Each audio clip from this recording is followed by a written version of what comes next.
All right, Evil Dead fans, this is part 2 of the inside. This is specifically talking about the comfort pad. I will, in a future video, go over some of the glues and things I use. But this one, I use Gorilla Glue, just simple Gorilla Glue.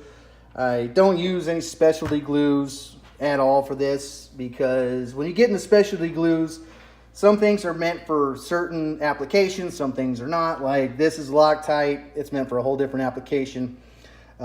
I wouldn't suggest using it on this. I would do a simple Gorilla Glue since it is metal. Even if you're doing a flat pad in the back, so you're doing a flat metal pad or cover, I would suggest just using regular Gorilla Glue for that. But whatever you prefer. I just wouldn't use like white Elmer's glue. It's not really going to do anything. So anyways, when I put on the comfort pad, I've said before, I like to have this piece, whether it's a flat backing piece or the motor piece, I like to have that installed first because this pad will cover up the bolts. You want to make sure everything is where it needs to be before you put that comfort pad on. You don't want to have to, say you put it together outside of the body, say this isn't installed yet, and you put it together with the comfort pad and you put it in and your bolts are in the wrong spot or you need to re-drill some things. You got to take it out and rip the pad off, which is not fun. So what I do is I grab my foam piece here and cut it, end of it to the contour of this. And I get my height measurement first. I think mine was 3.5 inches is what I needed. So I got my height measurement. I cut out a long strip of this paper, or the paper, but this foam here. Had a little stencil, which this is my little stencil here. And I trace it on the foam and cut it out and made sure it fit. I cut it to length. I found out where my bends were. I'd set it against it. I would draw a line where this bend is here on the inside and then this bend, and I would bend the foam to fit better. Now once I had that bent, I would use my regular Gorilla Glue, which Gorilla Glue when it's wet likes to foam. And that it bonds really, really nice when it's foamy.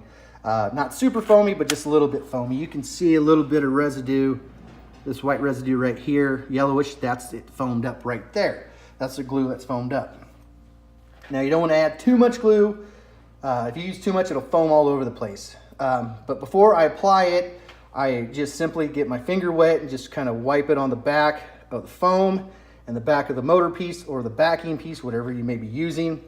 On this one specifically, I wetted everything down, then added my glue to the back of the foam here, and then pushed it in, made sure this was even, pushed it in with these heavy duty sockets to hold it, because I really don't have a clamp point.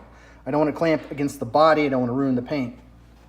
So I just pushed that in, and then before I put these on, I added the glue to the back side of that pad, and then pushed these in too. I wanted to make sure this was sitting right before I added this. You can do it all at once. You can do it in sections, just whatever you prefer. And then I just push these against it. You notice that this right here is like that.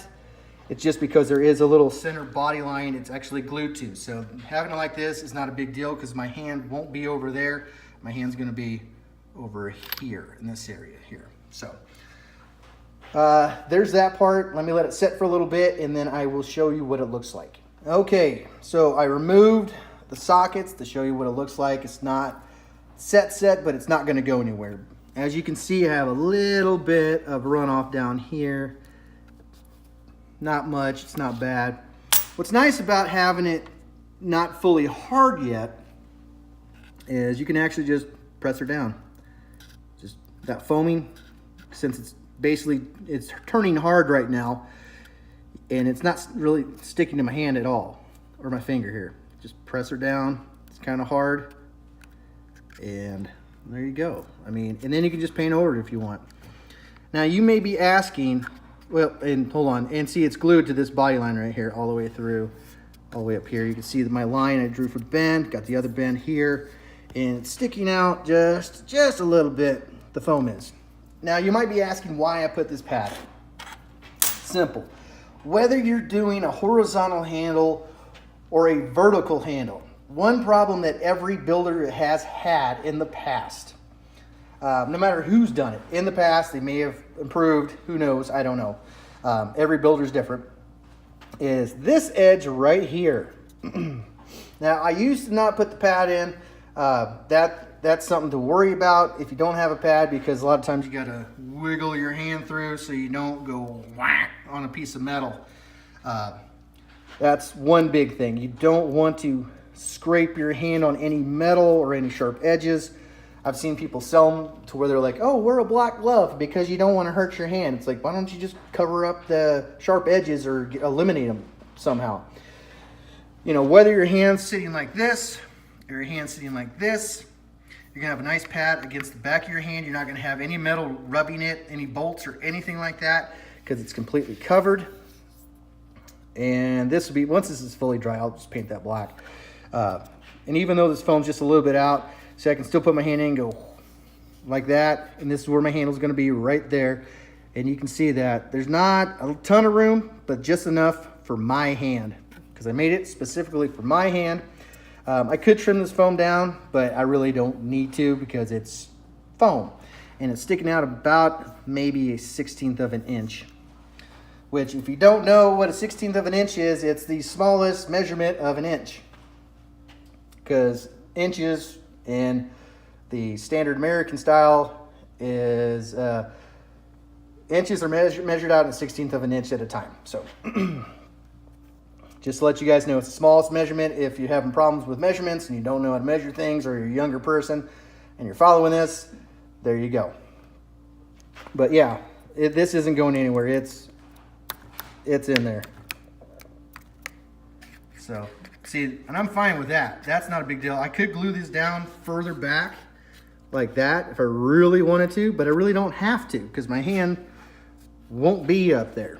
I just wanted to bring this far back enough that I wouldn't have too less here to where my hand gets caught on a foam edge further. So this one is perfect for my hand, and it helps out, guys, if you're building a chainsaw and you don't want to cut your hand up and you don't want to wear a black glove or something stupid like that. You want to be comfortable when you wear it. You want it to be looking good.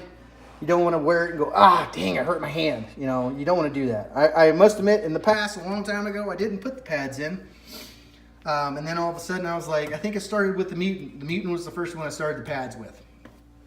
But yeah, this is worked out perfectly.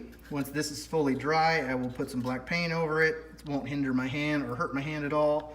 Let's see if I got a piece here. I can show you of how hard this glue actually gets. Let me move some stuff here. Okay. Okay, so this is that Gorilla Glue. This has been here forever. See how hard this is? I mean, it ain't coming up. I mean, it takes some pressure.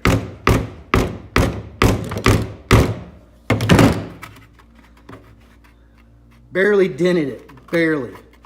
So if you're questioning regular Gorilla Glue, that should solve your problem right there. I don't work with specialty glues so much, like regular glues like this. I don't buy the specialty kind. We'll go over this kind later because this stuff does have a good application. And I use probably 2 or 3 different types of two-part epoxies, Gorilla Glue, this kind of glue, this kind of glue, this kind of glue, and like I said, various epoxies as well to make sure everything's hardened up and works well and looks great. So I highly suggest, if you're building, to put a comfort pad in, whether it's horizontal or it's vertical, because no matter what, when you put your hand in, this piece right here, you may hit your hand or cut your hand at that point. So you could go something simpler to where you dull it down with some kind of resin or plastic to where it like smooths it out. But if you do that method, this piece of the body will be stuck completely to this piece.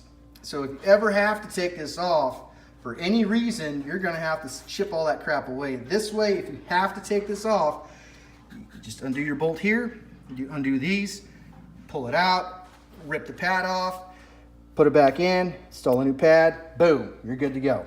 Versus ripping any kind of compound to smooth it out. So I hope this helped you guys out, and I hope you have a great day and you guys stay groovy.